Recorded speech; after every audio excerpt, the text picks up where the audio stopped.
Muy buen día, mis queridos hermanos y amigos. El Señor bendiga a cada uno de ustedes en esta mañana y también que nos bendiga a todos en esta nueva semana que comienza.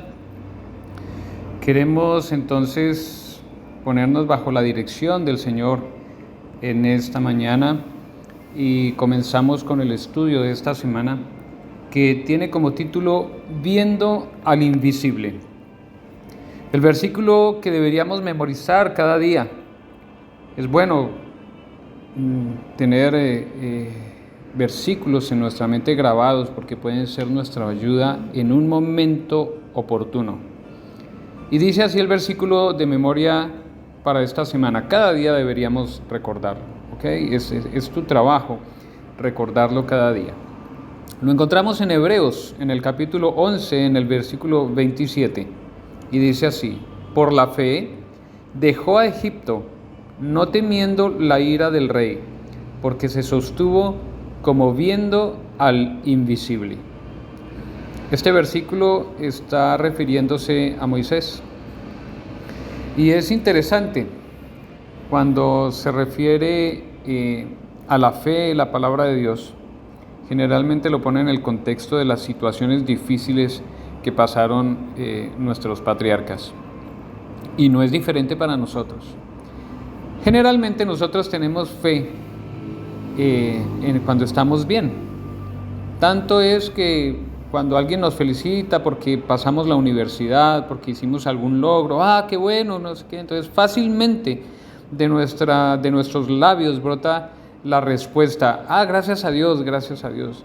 Y fácilmente, ¿por qué? Porque tenemos confianza en el Señor y fácilmente salen, automáticamente, prácticamente sale de nuestros labios, gracias a Dios, y aludimos a Dios esa victoria. Pero mis amigos, no es así cuando estamos en las situaciones difíciles, cuando tenemos dolor en nuestro corazón y estamos con llanto por alguna pérdida.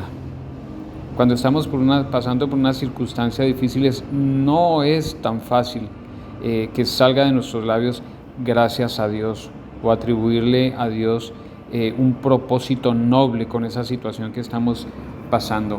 Y es allí donde se ejercita la fe, es allí donde se pone a prueba nuestra relación con el Señor.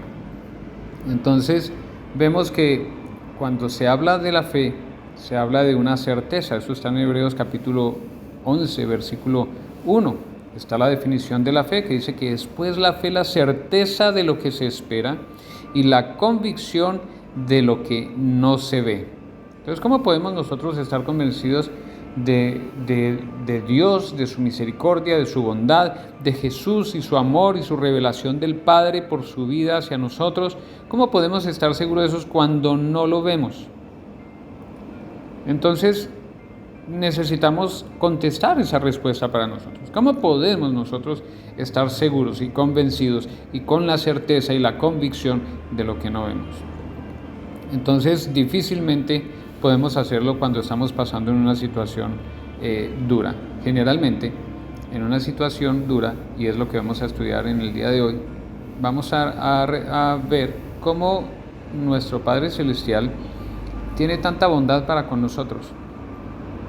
Y a veces nosotros en nuestra experiencia, a veces decimos, bueno, si Dios me ama, si en realidad Él me ama, pues Él haría esto o aquello por mí, o Él aparejaría las cosas para que yo pueda hacer esto. ¿Por qué razón?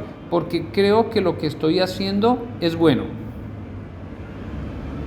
Y ahí es donde capaz nos equivocamos muchas veces. Hay dos argumentos por los cuales a menudo nosotros dudamos de la bondad de Dios. Y son muy parecidos, se relacionan mucho el uno con el otro. En primer lugar, cuando nosotros tenemos un deseo fuerte en nuestro corazón y en nuestra mente por algo que pues nosotros creemos que es bueno. Entonces queremos obtenerlo. Pero la idea de que Dios no quiera eso para nosotros, sino que quiera otra cosa diferente, entonces ya como que no encaja. Ya como que nos parece tonta esa idea, como ¿cómo es posible que no? ¿Sí? ¿Cómo es posible que el Señor no quiera esto para mí? ¿Por qué razón? Porque es mi deseo y yo quiero que se cumpla. Como es mi deseo, yo quiero que se cumpla y quiero que Dios esté de acuerdo conmigo. En segundo lugar, porque nuestra experiencia, nuestros hábitos, a lo que estamos acostumbrados, pues choca con lo que realmente creemos, con las verdades que ahora nos muestra el Señor. Choca con eso, ¿sí? Entra en pugna nuestros hábitos, nuestras costumbres, con lo que ahora estamos conociendo de Dios. Entonces, si algo se ve bien, si algo huele bien, si algo suena bien, si algo se siente bien, si algo sabe bien, pues necesariamente debe ser bueno. Y yo quiero participar de eso porque sabe bien, porque me siento bien, porque me complazco cuando lo hago. Por lo tanto, entonces nos enojamos con Dios cuando no podemos tenerlo, cuando no podemos participar de aquello, cuando por alguna razón alguien nos dice, no, eso no es bueno, porque lo leí en la Biblia, entonces como que eso choca con nosotros, porque son nuestros hábitos. Pero pues precisamente allí es donde interviene la fe, así como fue en Moisés, así como fue en Abraham, así como fue en Job, así fue como fue en muchas de las circunstancias, en esas situaciones difíciles, en donde nuestras cosas, lo que somos nosotros, choca con la verdad de Dios. La fe entra en juego precisamente en esos momentos. Nosotros somos tentados a dudar de Dios y de su bondad, pero ahí es donde entra la fe. Ahí es donde tenemos que ejercitar qué es lo que dice Dios acerca de nosotros. Te voy a recomendar que leas el capítulo 8 de Romanos, del versículo 28 al 39. Es un pasaje muy bonito y este pasaje nos ayuda a ver cómo es la bondad de Dios, cómo es que Él es tan bondadoso para con nosotros. Ahora, vamos a hacer énfasis en un versículo de ese capítulo y vamos a hacer énfasis en el versículo 32 de Romanos. Y dice de la siguiente manera: tú lee todos los versículos desde el versículo 28 hasta el 39, pero concéntrate en el versículo 32. Todos esos versículos que te nombré te van a mostrar la bondad de Dios. Pero concentrémonos en el versículo 32. Dice, el que no escatimó a su propio Hijo, sino que lo entregó por todos nosotros, ¿cómo no nos dará también con Él todas las cosas? Imagínense, dice, el que no escatimó a su propio Hijo. Si hay algo más precioso en un hogar, en una familia, si hay alguien por quien se trabaja, por quien se lucha, nosotros antes de casarnos, y hablo de manera general, nosotros trabajamos para nosotros mismos, para atendernos, para qué sé yo, vestirnos y todo lo que estamos trabajando es para nosotros, para progresar nosotros. Pero una vez llegan los hijos, ahora nuestra vida cambia. Ya nosotros no trabajamos para nosotros, ahora nosotros trabajamos para nuestros hijos, se vuelven el centro de nuestros esfuerzos. Ellos son el todo para nosotros. Queremos que ellos crezcan, que se desarrollen, que se eduquen, que crezcan espiritualmente, que conozcan y que sean personas apreciables en la sociedad. Queremos que alcancen grandes alturas, tanto en esta vida como en la vida espiritual. Ese es nuestro deseo, porque les amamos mucho. Ahora, nuestro Padre Celestial dio a su Hijo. Si para nosotros nuestros hijos se vuelven todo, para Dios, ¿qué será su Hijo? La mayor riqueza que tenía, la dio para nosotros. ¿Cómo podemos entonces pensar que el Señor puede negarnos algo después de haber hecho semejante entrega, semejante don, semejante regalo para nosotros? No hemos de dudar de la bondad de Dios jamás. Él está dispuesto para darnos lo que se necesite, para que nosotros crezcamos, nos fortalezcamos y también seamos transformados y educados para alcanzar la mejor altura que podemos alcanzar, el carácter suyo, su imagen en nosotros. Entonces, cuando estemos en el crisol, cuando estemos en esas dificultades, no dudemos de la bondad de Dios. Es nuestra tendencia a dudar. Es nuestra tendencia, pero no dudemos. La verdad de la generosidad de Dios hacia nosotros, que constatamos en la muerte de Cristo, debe tener un impacto más fuerte en nuestro pensamiento que todas las dudas que el crisol pueda generar en nosotros. Esa dificultad nos va a generar dudas acerca de la bondad de Dios, pero tener las evidencias que tenemos debe ser más fuerte que esa duda que aparece en el momento de la dificultad. Lo haremos recordando las palabras de nuestro Señor Jesucristo, que están reveladas en el capítulo 14 del libro de Juan. Capítulo 14 del libro de Juan. Y vamos a leer a partir del versículo 1 hasta el versículo 14.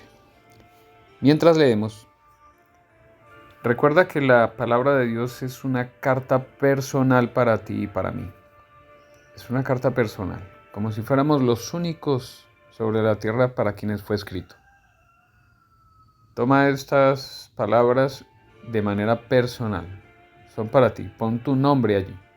Y dice así: no se turbe vuestro corazón. ¿Creéis en Dios? Creed también en mí. En la casa de mi Padre muchas moradas hay. Si así no fuera, yo os lo hubiera dicho. Voy pues a preparar lugar para vosotros, y si me fuere y os preparare lugar, vendré otra vez y os tomaré a mí mismo, para que donde yo estoy, vosotros también estéis. Y sabéis a dónde voy, y sabéis el camino. Le dijo Tomás: Señor, no sabemos a dónde vas. ¿Cómo pues podemos saber el camino? Jesús le dijo: yo soy el camino, y la verdad, y la vida. Nadie viene al Padre sino por mí. Si me conocieseis, también a mi Padre conoceríais, y desde ahora le conocéis, y le habéis visto. Felipe le dijo: Señor, muéstranos al Padre, y nos basta. Jesús le dijo: ¿tanto tiempo hace que estoy con vosotros y no me has conocido, Felipe? El que me ha visto a mí, ha visto al Padre. El que me ha visto a mí, ha visto al Padre. ¿Cómo pues dices tú, muéstranos al Padre? ¿No crees que yo soy en el Padre y el Padre en mí? Las palabras que yo os hablo, no las hablo por mi propia cuenta, sino que el Padre que mora en mí, Él hace las obras.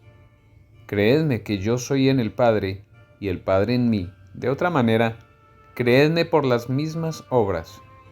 De cierto os digo, el que en mí cree, las obras que yo hago, Él las hará también, y aún mayores hará, porque yo voy al Padre. Y todo lo que pidiereis al Padre en mi nombre, lo haré para que el Padre sea glorificado en el Hijo. Si algo pidieres en mi nombre, yo lo haré. Amén. Estas palabras dichas por nuestro Salvador fueron dejadas a sus discípulos momentos o un tiempo antes de dejarlos. El Señor les estaba diciendo que iban a quedar solos, aparentemente, mas el Señor prometió estar con ellos y iba a enviar a un representante suyo, y ellos tenían que confiar en esa promesa. Ellos sabían que iban a estar solos por un tiempo, pero estas palabras del Señor Jesucristo les animó a confiar en Él. Y al final, aunque hay muchas cosas que aprender de aquí, de estos versículos, y muchas cosas que decir de ellos, piensa en estos versículos como que fueron escritos para ti. Son la promesa de Jesús para ti. Nosotros ahora no lo vemos, pero confiamos en sus promesas y confiamos en sus palabras, así como confiaron los discípulos en estas palabras. Tal vez has escuchado en muchos cristianos que en sus oraciones, al final de la oración, terminan su oración diciendo: todo te lo pedimos en el nombre de tu Hijo amado Cristo Jesús. Precisamente por estas palabras que él pronunció, que él mismo pronunció en el versículo 13 y 14. Voy a repetir: y todo lo que pidiereis al Padre en mi nombre, lo haré, para que el Padre sea glorificado en el Hijo. Versículo 14. Si algo pidiereis en mi nombre, yo lo haré. ¿Qué significa esto? ¿Qué significa pedir en el nombre de Jesús? Significa tener la conciencia, la confianza de que tenemos un abogado intercesor. Significa que tenemos esa seguridad de que cuando nosotros pedimos en el nombre del Señor, todo el cielo se conmueve para responder nuestra necesidad. Todo el cielo, hay un movimiento celestial. No se deja nada sin que sea afectado por nuestra petición, que obre en nuestro favor. Y mi hermano y amigo, no siempre vamos a ver respuestas dramáticas después del pedido de nuestras oraciones. No siempre vamos a ver situaciones maravillosas como respuesta a nuestra oración. Pero allí están los ángeles obrando para nosotros. Allí están los ángeles viniendo en nuestra ayuda para protegernos, para ayudarnos, para animarnos, para consolarnos, para sostener, para sustentar. A veces podemos ver situaciones o respuestas a nuestras oraciones en las cuales podemos maravillarnos, como cuando el Señor Jesucristo calmó la tormenta de la mar. ¡Wow! Impresionante. Pero habrán otras circunstancias en donde hay silencio, pero no significa esto que el Señor no esté obrando. Como cuando el Señor Jesucristo oró en el Getsemaní. No sucedió nada maravilloso, pero sabemos que el Señor estuvo con él sosteniéndolo. Para ti y para mí puede ser igual, mis hermanos. Pero estas palabras del Señor Jesucristo pueden animarnos mucho para entender lo que significa su nombre. Tenemos alguien que está abogando por nosotros. Su justicia, su vida justa, su vida sin pecado, aboga por nosotros en el lugar nuestro ante el trono de la gracia, ante nuestro Padre Celestial. Y esto trae confianza. Estando en un crisol, estando en una dificultad, no tenemos mejor ayudante, mejor abogado, mejor intercesor que nuestro Padre Celestial. No tenemos mejor ayuda que nuestro Padre Celestial, que Jesús ante nuestro Padre Celestial. Acudamos a Él con confianza. La fe en estas palabras, la fe en lo que hizo Jesús por nosotros, se ve revelada en la convicción y en la aceptación de su vida justa por nosotros. Entonces, mi querido amigo y hermano, el Señor te anime y te ayude, porque cuando nosotros ejercitamos la fe, podemos estar seguros de que el Señor obrará para nosotros. Y la fe no significa simplemente un asentamiento mental acerca de Jesús. No, significa una relación con Jesús. Queremos meditar nuevamente en las situaciones que nos dan esperanza cuando estamos en los momentos difíciles, cuando pasamos por el crisol. Y en esta mañana, en esta oportunidad, vamos a hablar acerca del poder de la resurrección.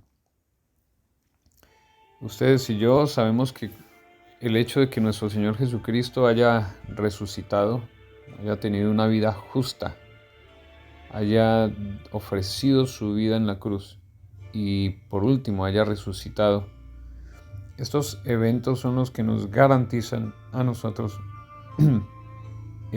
la justificación delante de Dios. Somos legalmente justos delante de Dios por causa de lo que Cristo hizo por nosotros, si es que nosotros le aceptamos por fe. De esa manera se cumple para nosotros que el Padre nos justifica. Pero además de esto, hay algo que necesitamos aprender de la resurrección. Y vamos a leer esta mañana en Efesios capítulo 1, en el versículo 18 al 23. Aquí Pablo escribe a los Efesios y vamos a leer, son 6 versículos, y vamos a leer qué dicen ellos. Versículo 18.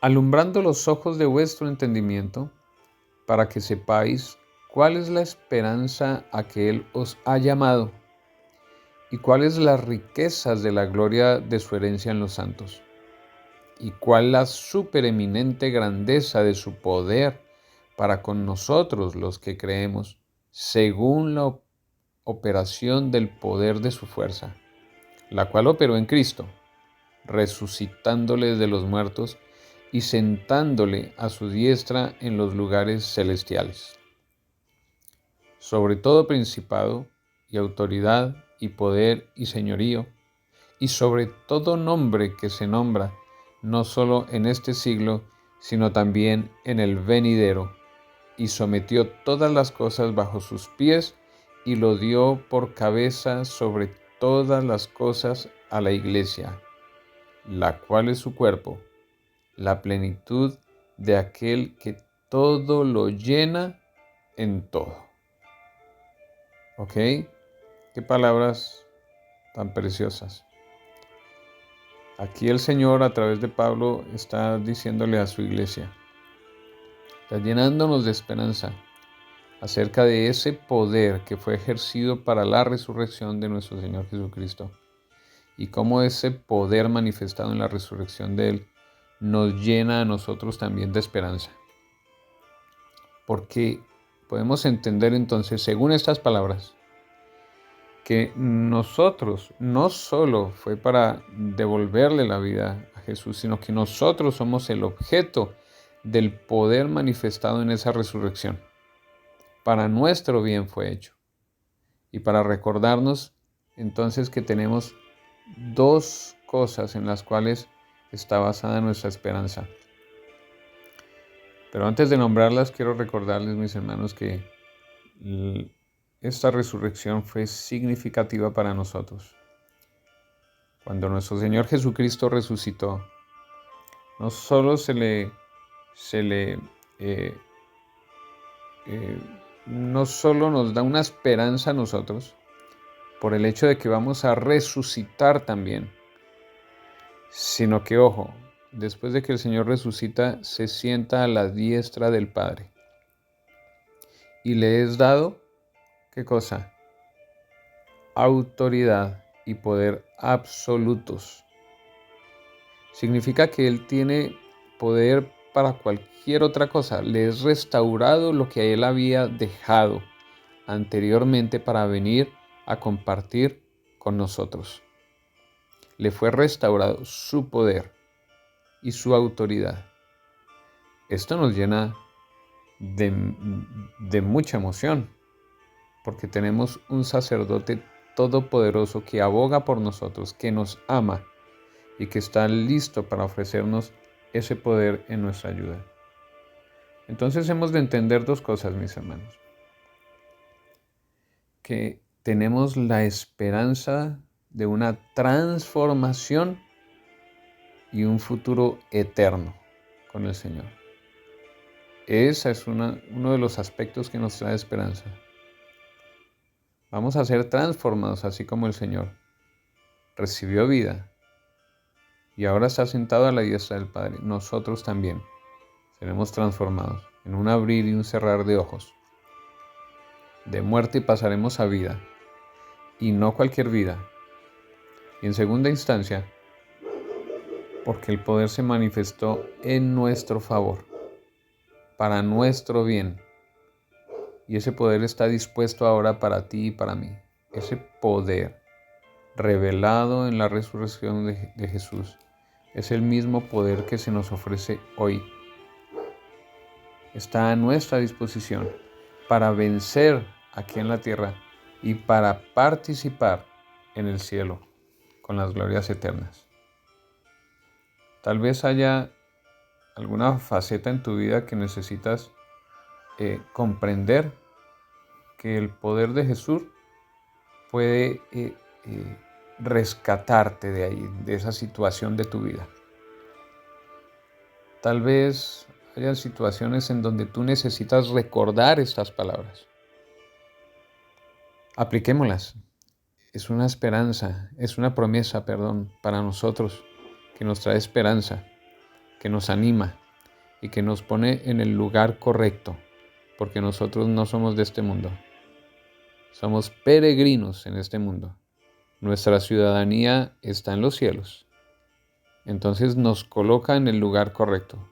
Nos recuerda quiénes somos, para dónde vamos. Nuevamente nos damos cita para meditar en la palabra de Dios. Y ciertamente nosotros tenemos algunas circunstancias algunas situaciones que nos suceden cuando no vemos cara a cara a quien está siempre cerca de nosotros. No vemos a Dios, está invisible.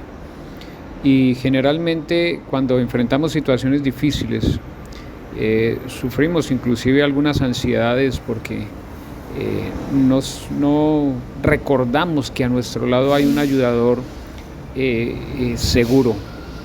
Está aquel que promete ayudarnos y extender su mano para que seamos poderosos en él. Se nos olvida y entonces cada vez que sufrimos alguna situación difícil, queremos solucionarla por nuestra propia cuenta. Y pueden haber muchas razones por la cual hagamos estas cosas, por la cual nosotros queremos solucionar antes que sea Dios el que solucione. O primero queremos agotar nuestras fuerzas y cuando ya todo está mal, cuando ya todo está tan enredado que ya no podemos hacer nada, ahí en la desesperación acudimos a Dios. Pero ¿necesitamos hacer esto?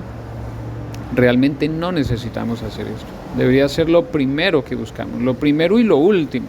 No debería haber otra solución para nuestros males, sino siempre buscar el rostro del Señor, su ayuda, pues Él está allí para ayudarnos. En Primera de Pedro, en el capítulo 5, en el versículo 7, leemos de la siguiente manera: echando toda vuestra ansiedad sobre Él, porque Él tiene cuidado de vosotros. Es un versículo bastante claro. No necesitamos desmenuzarlo mucho, profundizar mucho en él, en el sentido en que está tan claro que lo que está diciendo es que literalmente nosotros echemos nuestra carga en él. Tienes una carga, tienes un problema, no esperes a que se vuelva mayor, sino que arrójalo, échalo a los hombros del Señor que pide que Él lo cargará por nosotros. Y así nosotros nos despreocuparemos. No significa botarlo a la nada, que desapareció el problema, no. Significa que se lo damos a Él, al que tiene poder para solucionar, al que tiene poder para transformar las cosas según su voluntad. Salmos capítulo 55, en el versículo 22, dice algo muy similar: echa sobre Jehová tu carga, y Él te sustentará, no dejará para siempre caído al justo. Qué palabras más preciosas y qué promesa.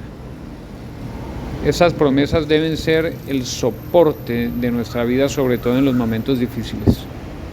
Deben ser las palabras que debemos recordar para acudir a Él en el momento en el que pasamos por una situación en donde tenemos que tomar decisiones difíciles.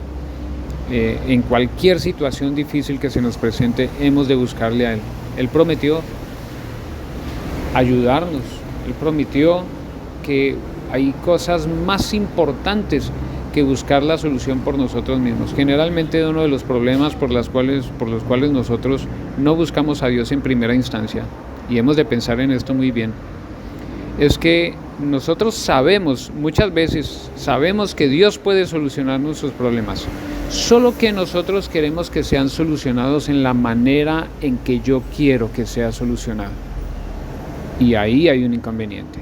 En ese caso, ya no busco a Dios para que me solucione el problema, para que me ayude con ese problema, sino que quiero yo hacer mis esfuerzos porque yo quiero que sea solucionado a mi manera. que arroje los resultados que yo espero. Y entonces ahí tenemos un problema.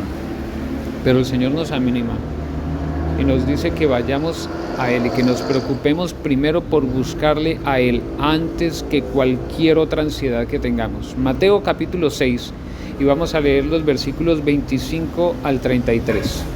Dice así: por tanto os digo, no os afanéis por vuestra vida, qué habéis de comer o qué habéis de beber, ni por vuestro cuerpo, qué habéis de vestir. ¿No es la vida más que el alimento, y el cuerpo más que el vestido? Mirad las aves del cielo, que no siembran, ni ciegan, ni recogen en graneros, y vuestro Padre Celestial las alimenta. ¿No valéis vosotros mucho más que ellas? ¿Y quién de vosotros podrá, por mucho que se afane, añadir a su estatura un codo? Y por el vestido, ¿por qué os afanáis? Considerad los lirios del campo, cómo crecen, no trabajan ni hilan, pero os digo que ni aun Salomón, con toda su gloria, se vistió así como uno de ellos. Y si la hierba del campo que hoy es y mañana se echa en el horno, Dios la viste así, ¿no hará mucho más a vosotros, hombres de poca fe? No os afanéis, pues, diciendo, ¿qué comeremos, o qué beberemos, o qué vestiremos? Porque los gentiles buscan todas estas cosas, pero vuestro Padre Celestial sabe que tenéis necesidad de todas estas cosas. Mas buscad primeramente el reino de Dios y su justicia, y todas estas cosas os serán añadidas. Palabras de nuestro Señor Jesucristo. El Señor nos bendiga, mis hermanos. El Señor nos ayude. Pues para nosotros poner en práctica el dejarle estas cargas al Señor Jesucristo, necesitamos confiar en Él, y aunque no lo vemos a nuestro lado, tener la certeza, la confianza de que Él está ahí para auxiliarnos. No es difícil dejarle las cargas a Él. El problema es que a nosotros nos parece que es tan fácil que pareciera imposible dejarle los problemas a Él. Lo continúa siendo fiel, aún cuando no puedas ver a Dios. Cuando nosotros pensamos que a nadie le importa lo que estamos viviendo, la situación que estemos pasando difícil, eso no es nada agradable, no es una situación cómoda. Que nos podemos sentir abandonados, nos podemos sentir sin valor, pero sentir o creer que Dios no se preocupa por nosotros, que Dios no está al tanto de las situaciones que estamos pasando, es angustiante y es desesperante en algunas situaciones. Podemos pasar por situaciones así, donde la situación nos lleve a pensar, como no vemos ninguna solución cercana o pronta, podemos pensar que el Señor se ha olvidado de nosotros, que no está con nosotros. Pero no hemos de desesperar. En el libro de Isaías nosotros encontramos palabras alentadoras, y es el caso del capítulo 40. Si tienes oportunidad, lee todo el capítulo 40, es muy hermoso. Mas sin embargo, vamos a pasar un tiempo leyendo solo algunos versículos. Vamos a leer el versículo 11 de Isaías capítulo 40, que dice de la siguiente manera: como pastor apacentará su rebaño, en su brazo llevará los corderos y en su seno los llevará, pastoreará suavemente a las recién paridas. Nuevamente nos evoca la idea de un pastor, y es verdad. Ustedes recuerdan cuando estudiamos el Salmo 23, que nos habla acerca del buen pastor, cuando estudiamos la parte del crisol del pastor, ¿recuerdan?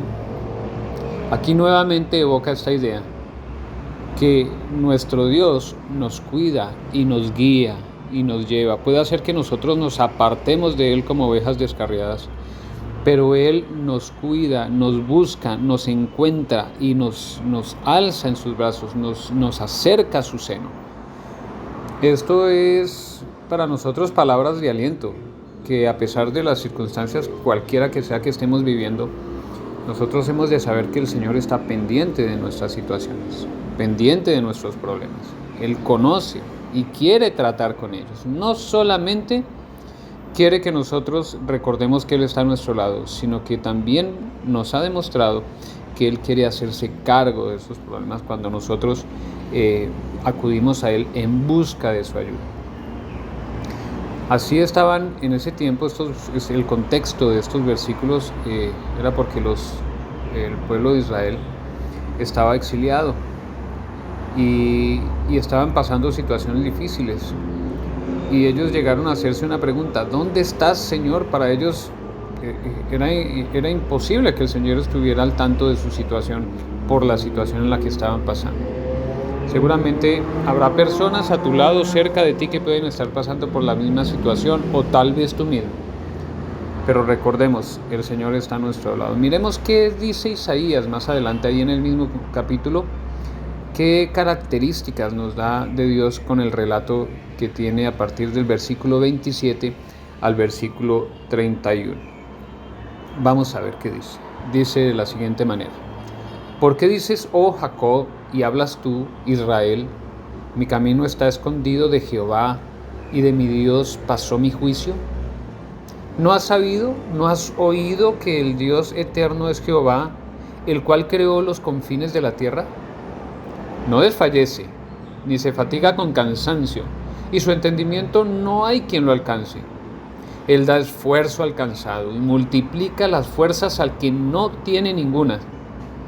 Los muchachos se fatigan y se cansan, los jóvenes flaquean y caen, pero los que esperan a Jehová tendrán nuevas fuerzas, levantarán alas como águilas, correrán y no se cansarán, caminarán y no se fatigarán. ¿Qué tal, mis hermanos? ¿Qué tal esta descripción del Señor? Dice, nuestro camino está escondido de Jehová. Es la pregunta que hacen las personas que se sienten en una situación tan difícil y no ven solución aparente ninguna. Esa pregunta seguramente nos la hemos hecho nosotros en algún momento de nuestra vida. Pero ¿qué es lo que dice el profeta? Nada, hay esperanza para nosotros. No estamos solos. Él da esfuerzo al cansado y se multiplica las fuerzas al que no tiene ninguna. Puede hacer que los jóvenes, que con toda su fuerza, ellos se fatigan también y se caen, pero ¿Dios qué hace? Dios da nuevas fuerzas al que está cansado. No importa su edad, no importa si es joven, no importa si es viejo. Él da fuerzas al que está cansado. Él está pendiente de nuestras necesidades. No nos las quita. No nos las quita, porque ya sabemos, en el crisol estamos ahí para aprender de esas situaciones difíciles, pero sí nos da nuevas fuerzas, nos da ánimo, nos da aliento. En la Biblia tenemos otra experiencia en donde la situación no fue diferente. El pueblo de Israel se sentía abrumado y con seguridad pensaría que Dios les había abandonado. Y es el libro de Esther. A pesar de que no se nombra a Dios por ninguna parte en el libro de Esther, las situaciones maravillosas que se presentan ahí muestran el cuidado de Dios para con el pueblo que fue condenado a muerte, sentencia de muerte en un tiempo cercano. Imagino la desesperación de esta gente sabiendo que había autorización legal, civil, para que quien quisiera pudiera apropiarse de los bienes y matar a cualquiera que fuera del pueblo de Dios. Y esto no solamente es una historia que nos anima, sino que también evoca una situación que acontecerá en el futuro, según está relatado en Apocalipsis capítulo 13 en el versículo 15. Recordemos, dice Apocalipsis capítulo 13, versículo 15, dice: y se le permitió infundir aliento a la imagen de la bestia, para que la imagen hablase e hiciese matar a todo el que no la adorase. Y este versículo está puesto para el final del tiempo. antes de la venida de nuestro Señor Jesucristo por segunda vez. Entonces va a haber una situación muy similar a la que se vivió en los tiempos de Esther y Mardoqueo. Va a haber una situación muy similar. Y esa historia en el pasado nos evoca lo que va a suceder, lo que va a acontecer en un futuro. Pero ¿cuál es la situación? ¿Cuál es el resultado de esa situación? El Señor intervino para salvar a su pueblo. Y así el Señor también intervendrá para salvarnos a nosotros. ¿Cómo puedes tú ayudar a otras personas que están en esa situación? Darles ánimo, palabras de ánimo, reconfortar los corazones cansados, desgastados por la preocupación de la ausencia de un Dios tan amoroso. Tú sabes, y yo, que nuestro Señor está muy cercano de nosotros. Así que podemos alentar a estas personas con estas palabras de Isaías. También con los resultados que acontecieron en el libro de Esther al final, el Señor muestra su poder, muestra su misericordia y su cuidado para con sus hijos. El Señor te bendiga, mi hermano. Espero que estas experiencias encontradas en la palabra de Dios sean tu ánimo y también te habiliten para que tengas palabras de aliento y de ánimo para otras personas que se encuentran en situaciones tristes, lamentables. El Señor te bendiga mucho. Un abrazo, mi hermano y amigo.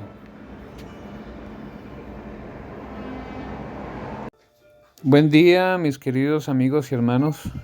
Una vez más nos damos cita para meditar en la palabra del Señor. Como cada viernes, vamos a hacer una lectura de un libro de pensamientos de alguien inspirado. Y vamos a leer en el libro de Comentarios Bíblicos. Y dice de la siguiente manera, mis hermanos: ¿no ha dicho Dios que dará el Espíritu Santo a los que se lo pidan? ¿Acaso no es este Espíritu un guía real, verdadero y eficaz? Algunos parecen temerosos de fiarse de lo que dice Dios, como si eso significara una presunción. Oran para que el Señor les enseñe y sin embargo temen aceptar la palabra que Dios ha dado y creer que han sido enseñados por Él. Mientras nos presentemos humildemente delante de nuestro Padre Celestial, con un espíritu dócil, con disposición y ansias de aprender, ¿por qué habríamos de dudar del cumplimiento de su promesa? Ni por un momento debéis deshonrarlo, dudando de Él.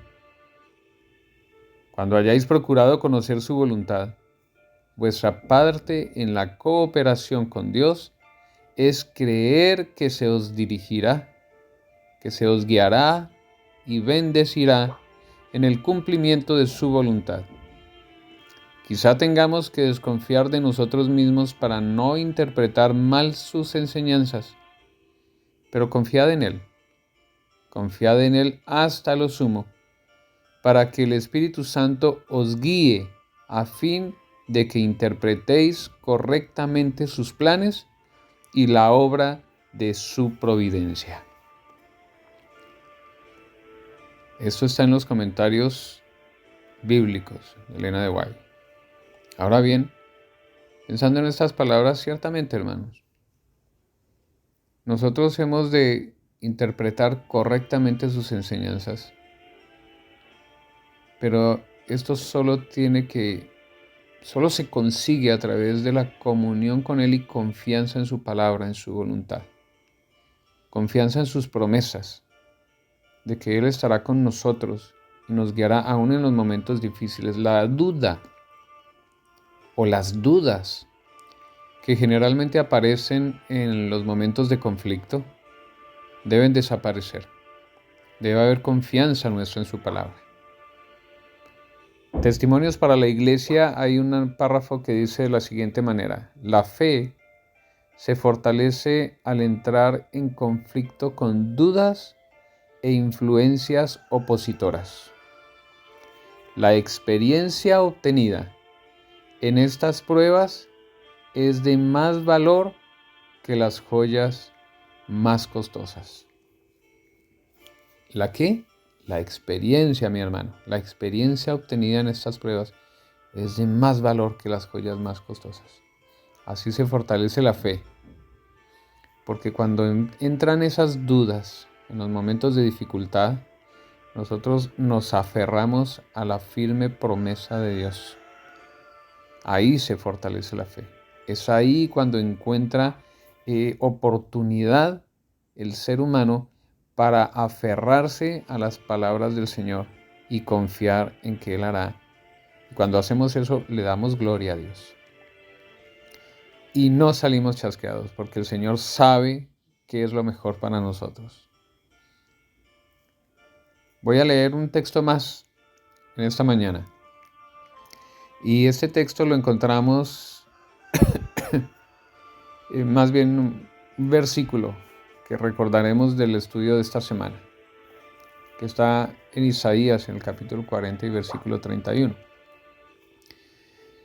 Y dice, pero los que esperan a Jehová tendrán nuevas fuerzas, levantarán alas como las águilas, correrán y no se cansarán, caminarán y no se fatigarán. ¿Recuerdas que lo leímos en el transcurso de la semana? Ese texto se encuentra en Isaías capítulo 40, en el versículo 31. Los que esperamos en Jehová tendremos nuevas fuerzas. La confianza en Él, mis hermanos. La confianza en sus promesas, en su palabra, nos ayudarán muchísimo. Entonces, cuando vengan esas situaciones difíciles, ¿cuál debe ser nuestra oración? Nuestra oración debe ser una oración más o menos de este estilo. Ayúdame, oh Padre Celestial, a confiar plenamente en tu sabiduría y a no confiar en mi entendimiento. Guía tú mis pasos, dirige mi conversación para que no peque contra ti, ni con la voz ni con mis acciones. Debo recibir gracia. Te ruego que me enseñes tu verdad para no alejarme de tu camino. Oh Señor, soy todo debilidad, pero tú eres fuerte, fortaleza y ánimo para tu pueblo.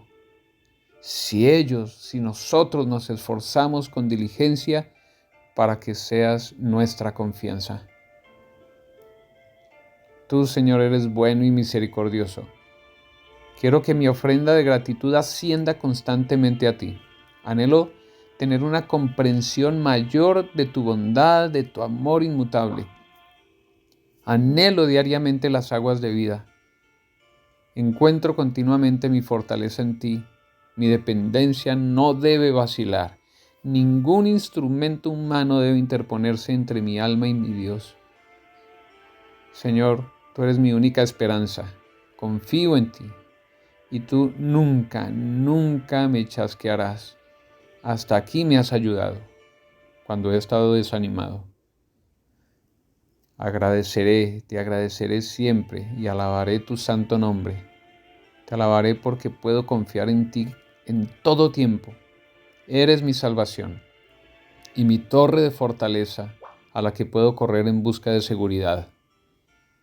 Tú comprendes mis necesidades y me iluminas para que yo pueda reflejar luz sobre otros. No fracasaré, no me desanimaré. Espero que tú, Padre Celestial, me puedas conceder fortaleza y gracia. Tu palabra es mi seguridad. Amén. Tus oraciones deben ser de esta índole. Palabras de confianza para con tu Señor. Palabras que te animen y te den fuerza, porque sientes la compañía de tu Señor contigo. Nuestras oraciones, recordemos que nos elevan al trono de la gracia, no bajan a Dios hasta nosotros, nos elevan a nosotros a la altura del cielo. El Señor te bendiga, mi hermano. Espero que pases un día muy bendecido. Hasta pronto.